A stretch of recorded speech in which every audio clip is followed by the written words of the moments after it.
সিলেটে হামের উপসর্গ নিয়ে হাসপাতালে ভর্তি হওয়া রোগীদের বেশিরভাগই প্রত্যন্ত অঞ্চলের।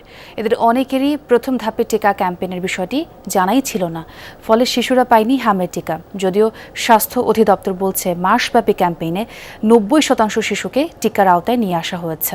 কার কাছে শিখলাম? এই যে রাধুনী রেডিমিক্স গরুর মাংসের মশলা, গরু রান্নায় গুরু হওয়া কোনো ব্যাপারই না। পাশাপাশি দুই বিছানায় চিকিৎসা নিচ্ছেন হাম আক্রান্ত মা ও ছেলে। ১ বছর বয়সী রবিউল প্রথমে আক্রান্ত হয় হামে। ২ দিন পর মা রুবেনারও দেখা দেয় উপসর্গ। তারপর শারীরিক অবস্থার অবনতি হলে সুনামগঞ্জের দিরাই থেকে ছুটে আসেন সিলেটের শহীদ শামসুদ্দিন আহমদ হাসপাতালে। আক্রান্তদের কেউই নেননি হামের টিকা। ডাক্তারে বললো যে এগুলা হাম রোগ হয়েছে, হাম রোগ হয়েছে। আমরা বাচ্চারা ভর্তি করেছি, বাচ্চার মা হওয়ার পর বাচ্চার মারও ভর্তি করছি। বর্তমানে হাসপাতালে ভর্তি রোগীদের মধ্যে বেশিরভাগই বিভাগের প্রত্যন্ত অঞ্চলের বাসিন্দা। চলতি সপ্তাহেই ভর্তি হয়েছেন তারা। টিকা নিয়ে তাদের সচেতনতা যেমন কম, তেমনি মাসব্যাপী হওয়া টিকা কার্যক্রমের বিষয়েও নেই কোনো ধারণা।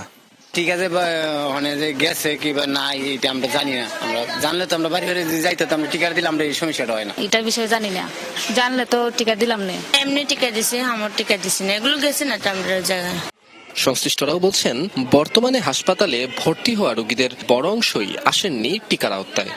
তাদের নিয়েছি, হিস্ট্রি নিয়েছি, অধিকাংশ মাও ভ্যাকসিন নেয়নি, শিশুরাও ভ্যাকসিনেশনের বাইরে।